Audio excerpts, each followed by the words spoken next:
Good evening students. बेटा आज हम लोग बात करेंगे कि व्हाट इज फिजिक्स। फिजिक्स क्या है बेटा। तो थोड़ा हम बात करने से पहले ये जान लेते हैं कि हमारी जो यूनिवर्स या फिर हमारे जो ब्रह्मांड की क्रिएशन हुई है वो किस प्रकार से हुई है। तो बेटा देखिए, जो अभी तक बिग बैंग थ्योरी आई है या फिर जितना हम बिग बैंग थ्योरी से जान पाए हैं, तो बेटा सबसे पहले क्या होता था, एक पॉइंट ऑफ सिंगुलैरिटी होता था। क्या हुआ, उसमें ब्लास्ट हुआ, जिससे बेटा क्या निकला, मैटर एंड एंटी मैटर निकला। बेटा मैटर एंड एंटी मैटर निकला तो आगे कहानी क्या हुई कि जो ये मैटर था वो एंटी मैटर के साथ कंबाइन हुआ और बेटा प्रोसेस क्या हुआ, एनिहिलेशन। मतलब क्या हुआ कि एक मैटर का एटम एंटी मैटर के साथ कंबाइन हुआ और बेटा क्या हो गया, एनिहिलेट हो गया। एनिहिलेशन मैंने आपको 12th क्लास के जब चार्ज की प्रॉपर्टीज पढ़ाई थी तो वहाँ बताया था कि एनिहिलेशन क्या होता है बेटा। एनिहिलेशन में क्या होता है, जब एक इलेक्ट्रॉन और एक पॉजिट्रॉन मिलते हैं तो बेटा क्या बनता है, दो गामा रेज बनती हैं। यहाँ से रेडिएशन निकलता है। जब भी मैटर और एंटी मैटर मिलता है तो बेटा क्या निकलता है, रेडिएशन निकलता है। मतलब जब भी जहाँ भी ये दोनों बेटा क्या होते हैं, एक दूसरे के अपोजिट होते हैं। जब ये मिलेंगे तो बेटा क्या करेंगे, एक बड़ा धमाका होगा और क्या होता है, ये ख़त्म हो जाता है। तो बेटा जैसे हमारी ब्रह्मांड की क्रिएशन हुई बिग बैंग थ्योरी के अकॉर्डिंग, मैटर और एंटी मैटर मिला तो बेटा क्या हुआ, एक एक्सप्लोजन हुआ और वहाँ से क्या हुआ बेटा कि सारा का सारा एंटी मैटर ख़त्म हो गया और हमारे पास क्या बचा, मैटर एंड एनिहिलेशन की वजह से जो गामा रेज निकली उसकी वजह से बेटा क्या बचा, रेडिएशन बचा। अब सारा का सारा एंटी मैटर क्यों ख़त्म हो गया, इसके बारे में अभी तक हमें कुछ नहीं पता है। मैटर क्यों बचा, इसके बारे में भी अभी हमें कुछ नहीं पता है। तो बेटा नॉर्मली हमें केवल इतना पता है कि हमारे पास मैटर बचा है और रेडिएशन बचा हुआ है।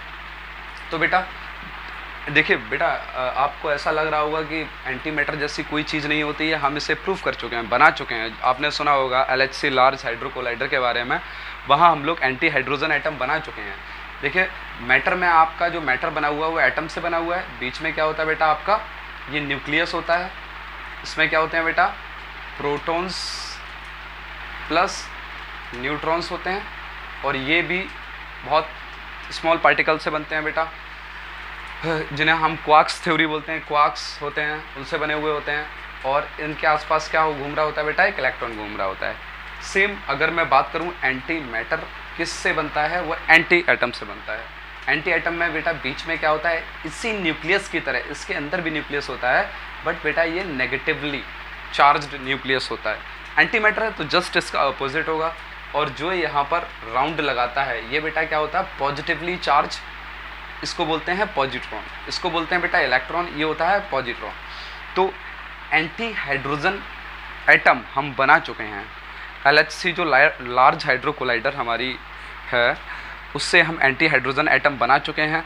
कभी भी अगर एंटी मैटर हमारा किसी भी मैटर के साथ अगर आता है कनेक्शन में तो बेटा वहाँ क्या होता है, एक्सप्लोजन होता है।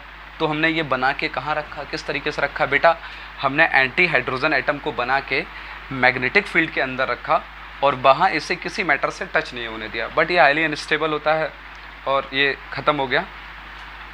तो फ़िलहाल हमें एंटी मैटर के बारे में बात नहीं करनी है, हमें बात करनी है केवल मैटर और जो बचा हुआ है रेडिएशन। तो फिजिक्स क्या है, physics is a branch in which we study about matter and radiation.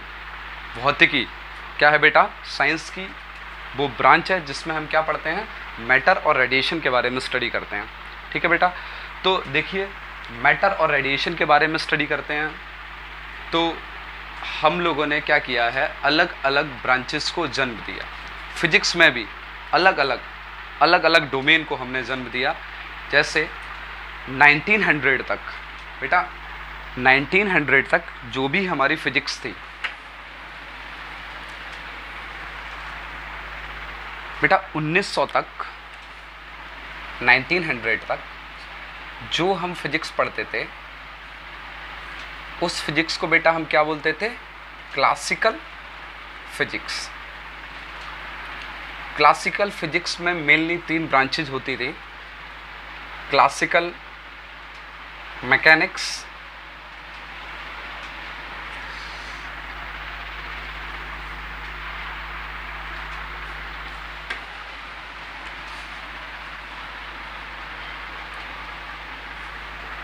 बेटा कौन सी होती थी? Classical mechanics, thermo dynamics and electro magnetism. मतलब हमें बेटा नेचर के जो भी फिनोमेना हम लोग समझाने की कोशिश करते थे वो इन तीनों थ्योरी की हेल्प लेके हम आसानी से सॉल्व कर देते थे। बट कहानी बेटा थोड़ी पलटी। कारण क्या हुआ कि कुछ ऐसे हमें डोमेन मिले 1900 के बाद। मतलब आप ये समझिए 20वीं शताब्दी के बाद जैसे ही हमने 21वीं शताब्दी में एंट्री की तो कुछ डोमेन हमें ऐसे मिल गए, उन डोमेन को ये थ्योरी समझाने के लिए बिल्कुल ही फेल हो गई। जैसे जो पहला हमारा डोमेन था कि when body moving with a velocity और बेटा क्या नियरली या फिर तो उतनी वेलोसिटी से मूव करे या फिर उसके आसपास वेलोसिटी से मूव करे, नियरली 3 × 10⁸ मीटर पर सेकेंड। सबसे पहला डोमेन जहां पर क्लासिकल मैकेनिक्स पूरी तरह से बेटा फेल हो गई। कौन सा डोमेन था? जब भी हमारी कोई बॉडी कितनी स्पीड से मूव करे, स्पीड ऑफ लाइट के आसपास मूव करे या फिर इसके कंपैरेबल मूव करे, तो हमारा ये डोमेन क्लासिकल मैकेनिक्स का पूरी तरह से फेल हो गया। दूसरा जब हम 1900 के बाद हम लोग बेटा एटॉमिक लेवल पे एटम के अंदर घुसे, हमें पता चला कि हमने खोज की इलेक्ट्रॉन की, प्रोटॉन की, न्यूट्रॉन्स की, तो इलेक्ट्रॉन का मोशन जो था वो क्लासिकल मैकेनिक्स पूरी तरीके से बताने में फेल हो गया कि इसका मोशन किस तरीके से होता है एटम के अंदर, ये किस तरीके से चक्कर लगाता है। जैसे आपने रदरफोर्ड मॉडल पढ़ा होगा या फिर रदरफोर्ड के बारे में पढ़ा होगा, जो आपने 9th क्लास में पढ़ा होगा बेटा, कि जो इलेक्ट्रॉन होता है, रदरफोर्ड ने क्या बोला था कि इलेक्ट्रॉन घूमते घूमते घूमते घूमते एक दिन क्या होता है बेटा, न्यूक्लियस में गिर जाता है। अगर ऐसा होता तो बेटा हमारा एटम ही नहीं होता, हमारा एटम ख़त्म हो जाता। तो रदरफोर्ड की थ्योरी फेल हो गई थी। रदरफोर्ड की थ्योरी को समझाने के लिए कौन आए थे बेटा? बोर आए थे।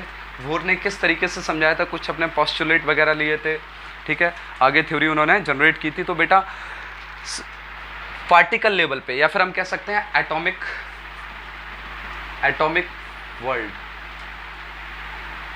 वर्ल्ड को पूरी तरीके से समझाने के लिए ये थ्योरी फेल हो गई।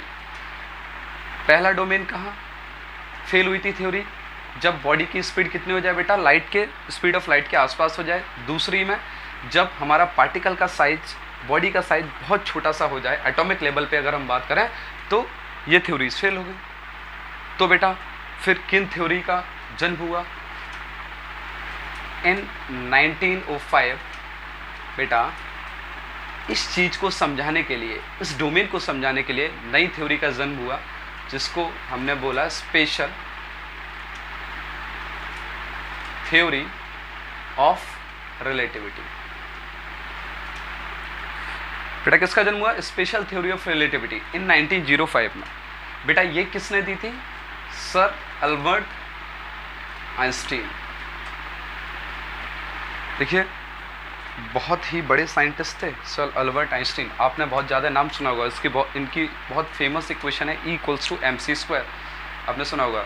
रिलेटिव मास या फिर हम बोल सकते हैं रिलेटिविटी के बारे में इन्होंने काफ़ी कुछ बताया बेटा। इनकी 2 थ्योरीज आई थी, special theory of relativity and general theory of relativity. काफ़ी कुछ इन्होंने बताया।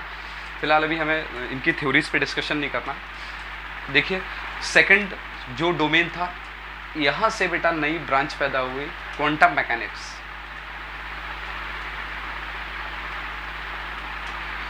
ये कब पैदा हुई बेटा? एग्जैक्ट डेट बेटा 14 दिसंबर 1900 जब सर मैक्स प्लैंक ने अपनी थ्योरी दी थी बेटा किसके ऊपर, ब्लैक बॉडी रेडिएशन, और बहुत ही फेमस इक्वेशन दी थी E = h न्यू। h क्या होता है बेटा, प्लैंक्स कांस्टेंट, एंड न्यू क्या है बेटा, यहाँ फ्रीक्वेंसी है। इन्होंने एनर्जी की बिल्कुल परिभाषा बदल दी, और साहब आइंस्टीन ने भी बिल्कुल ही परिभाषा बदल दी कि अगर बॉडी स्पीड ऑफ लाइट से मूव करती है तो सारी चीज़ें बदल जाती हैं। जैसे अगर मैं क्लासिकल मैकेनिक्स की बेटा बात करूं तो क्लासिकल मैकेनिक्स किन किन चीज़ों को समझाता है और क्या इसकी शर्तें हैं। इसकी शर्तें सबसे पहले जानिए कि ये इन्हीं शर्तों पर काम करेगा।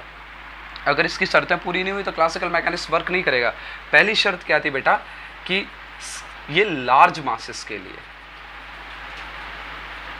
मतलब बहुत ही बड़ी बड़ी बॉडीज हैं, जो हमारा प्लैनेटरी मोशन होता है, स्टार का मोशन है, जो हमारे स्पेस में मतलब जो हमारा भी मोशन है, बाइक का मोशन है, कार का मोशन है, मतलब नॉर्मली जो हम अपनी लाइफ में देखते हैं बड़ी बड़ी बॉडीज़ लार्ज मासेस के लिए डिफाइन थी। और क्या होना चाहिए बेटा, मास क्या होना चाहिए, एब्सोल्यूट। एब्सोल्यूट का मतलब क्या होता है बेटा, फिक्स, चेंज नहीं होना चाहिए। मतलब अभी मैं भाग रहा हूँ, मैंने 1 किलोमीटर यहाँ से भागा, तो अचानक से मेरा जैसे ही मैं 1 किलोमीटर भागा तो मेरा वेट 1 kg लॉस हो गया, ठीक है। अभी मैं 50 किलो का हूँ, 1 किलोमीटर भागने के बाद मैं 40 किलो का बचा, 10 किलो लॉस हो गया। तो अगर ऐसा हुआ तो बेटा ये थ्योरी बिल्कुल ही ऐसे मोशन को डिफाइन करने के लिए नहीं बनी थी। दूसरा बेटा ये थ्योरी कहाँ फेल होती है, दूसरा इसकी शर्त क्या थी कि ये कहाँ पर अप्लाई होगी, जब बेटा आपका टाइम क्या हो, एब्सोल्यूट हो। टाइम बेटा एब्सोल्यूट का क्या मतलब है, टाइम एब्सोल्यूट का मतलब होता है कि टाइम भी बेटा क्या होना चाहिए, बदलना नहीं चाहिए। जैसे फॉर एग्जांपल कि सर टाइम कैसे बदल सकता है, टाइम तो बदलता ही है। आप यहाँ से वहाँ गए, आपको 1 मिनट हो गया, अभी घड़ी में 12 बज रहे थे, अब कितना हो गया, 12:01। बेटा ये मतलब नहीं है। टाइम एब्सोल्यूट का मतलब होता है कि मान लीजिए हम 2 लोग मोशन कर रहे हैं, मैं अपनी बाइक से जा रहा हूँ, आप अपनी बाइक से जा रहे हैं, और या फिर मैं कह सकता हूँ मैं रुका हुआ हूँ यहाँ अपनी बाइक पे बैठ के, और आप जा रहे हैं, आप 60 किलोमीटर की स्पीड से जा रहे हैं, आप 50 किलोमीटर दूर चले गए, आपने घड़ी देखी और आपकी घड़ी में 12 बज रहे हैं, आपने मुझे फ़ोन किया कि हेलो भाई, हाँ हेलो सर, आपकी घड़ी में कितना टाइम हो रहा है, तो मेरी घड़ी में भी 12 बजा होगा। तो टाइम एब्सोल्यूट का क्या मतलब है बेटा कि टाइम दोनों की घड़ियों में क्या होना चाहिए, सेम होना चाहिए। ऐसा नहीं कि उसकी घड़ी में 12 बजा हो और मेरी घड़ी में यहाँ क्या बजा हो, 1 बज गया हो, 2 बज गया हो। तो टाइम एब्सोल्यूट का क्या मतलब है बेटा, टाइम दोनों ऑब्जर्वर के लिए क्या होना चाहिए, सेम होना चाहिए। तीसरा क्या था बेटा, तीसरी शर्त इसकी क्या थी कि आपका जो स्पेस है, स्पेस भी बेटा क्या होना चाहिए, एब्सोल्यूट होना चाहिए, मतलब फिक्स होना चाहिए। अब ये कहानी क्या है, स्पेस एब्सोल्यूट मतलब क्या, स्पेस तो सबके लिए एब्सोल्यूट है, स्पेस तो सबके लिए सेम नहीं बेटा, यहाँ कहानी पूरी पलट जाती है। जैसे अगर मैं बात करूँ कि आप एक कार में बैठे हुए, मैं भी एक कार में बैठा हुआ हूँ, मैं अपनी कार को साइलेंटली एक जगह पे ब्रेक मार के मैंने खड़ा किया हुआ है, और आपकी कार जा रही है 60 किलोमीटर/आवर वेलोसिटी से। आपके हाथ में क्या है बेटा, तलवार है, बहुत बड़ी तलवार है आपके हाथ में, ठीक है। तलवार की लेंथ है क्या, 1 मीटर, ठीक है बेटा। मैं यहाँ से देख रहा हूँ, मैंने देखा आप थोड़ी दूर निकले, 10 मीटर निकले, मैंने देखा कि आपकी तलवार कितनी है बेटा, अभी भी 1 ही मीटर है। आपने वेलोसिटी चेंज कर दी, आप जाने लगे 100 किलोमीटर/आवर की स्पीड से, तब भी उस तलवार की हाइट में क्या देख रहा हूँ बेटा, 1 मीटर ही देख रहा हूँ। बट अगर मैं इस थ्योरी में बात करूँ, इस theory special theory of relativity में, अगर आपकी कार स्पीड ऑफ लाइट के आसपास जा रही है और मैं अपनी कार में बैठा हुआ हूँ और मेरी कार रुकी हुई है, मैं आपकी कार में अब तलवार की हाइट देखता हूँ, तो बेटा अब तलवार की हाइट उतनी नहीं रहेगी। मतलब क्या है, तलवार कुछ ना कुछ छोटी हो जाएगी, लेंथ उसकी कॉन्ट्रैक्टेड हो जाएगी। लेंथ कॉन्ट्रैक्टेड का क्या मतलब है बेटा, इसके लिए यहाँ पर जो दोनों ऑब्जर्वर है उनके लिए स्पेस अब एब्सोल्यूट नहीं रहा, बदल गया है। यहाँ बेटा क्या था, स्पेस एब्सोल्यूट होना चाहिए, ठीक है बेटा। तो पहली क्या शर्त थी क्लासिकल मैकेनिक्स की कि मासेस क्या होने चाहिए, एब्सोल्यूट होने चाहिए, मास नहीं बदलने चाहिए। इसमें देखिए बेटा, अगर स्पीड ऑफ लाइट के आसपास जाते हैं तो बेटा हमारा फॉर्मूला होता है मास का, आप लोगों ने फॉर्मूला ये देखा होगा, m=m0√v²/c²। अगर कोई भी दूसरा मास, जैसे मैं यहाँ 1 kg का हूँ और मैं एक कार में बैठता हूँ जो स्पीड ऑफ लाइट के आसपास जाती है, या फिर स्पीड ऑफ लाइट से मान लेते हैं कि वो चली जाती है, तो बेटा मेरी वेलोसिटी कितनी होगी, c होगी। अगर मैं यहाँ वैल्यू पुट करता हूँ तो m0√1-c²/c², कैंसिल आउट 1 - 1, m0/0। 1 - 1 0 गया बेटा, m0/0। बेटा मास क्या हो गया मेरा, इनफाइनाइट हो गया। देखिए मास बदल गया, मास बदल गया बेटा। ये फॉर्मूला रिलेटिविटी में से निकलता है, फॉर्मूला मैंने बनाया नहीं है, आइंस्टीन भैया ने दिया था, आइंस्टीन साहब ने दिया था ये सारे फॉर्मूले। तो ये सारे मैंने बनाए नहीं हैं, ये यहीं पर हैं, आप पढ़ेंगे आगे जाके, सारे पढ़ेंगे, 12th क्लास में पढ़ेंगे, BSc लेवल पे पढ़ेंगे जाके। तो मासेस भी क्या होने चाहिए थे बेटा, एब्सोल्यूट होने चाहिए थे। क्लासिकल मैकेनिक्स के लिए टाइम एब्सोल्यूट होना चाहिए था, स्पेस एब्सोल्यूट होना चाहिए था। और बेटा चौथी शर्त क्या थी कि इसकी जो वेलोसिटी है, वेलोसिटी किसी भी बॉडी की, वो much much much less than speed of light. मतलब वेलोसिटी बहुत ही कम रहनी चाहिए स्पीड ऑफ लाइट से। अगर इसके आसपास भी चली गई तो बेटा कहानी बिल्कुल पलट जाएगी। जैसे अगर मैं बात करूं, आप जनरली कितनी तेज़ स्पीड देखते हैं, जनरली आप देखते होंगे 200 kilometre per hour, 300 kilometre per hour, 400 kilometre per hour, 500 kilometre per hour. अगर मैं बात करूं फार्मूला नंबर 1 जो रेस होती है उसमें गाड़ियों की स्पीड कितनी होती है, 800 kilometre per hour, 1000 kilometre per hour maximum से मैक्सिमम। अगर मैं बात करूं कि 10⁻³ किलोमीटर पर आवर, ये किलोमीटर पर आवर है, अगर इसे मीटर पर सेकंड में चेंज करिए तो और आपको कम मिलेगी। बट स्पीड ऑफ लाइट आप जरा देखिए 3 × 10⁸ मीटर पर सेकंड है बेटा। इसके कंपैरिजन में ये स्पीड बिल्कुल खत्म, कुछ है ही नहीं, नेग्लिजिबल है। इसलिए क्लासिकल मैकेनिक्स किसको बेटा डिफाइन करती थी, इतनी शर्तों के साथ वो नेचर के फिनोमिनास को डिफाइन करती थी। जब ये शर्तें टूटती हैं तो कौन सा डोमेन लगता है बेटा, हमारा special theory of relativity. Special और जनरल थ्योरी ऑफ रिलेटिविटी दो हैं बेटा।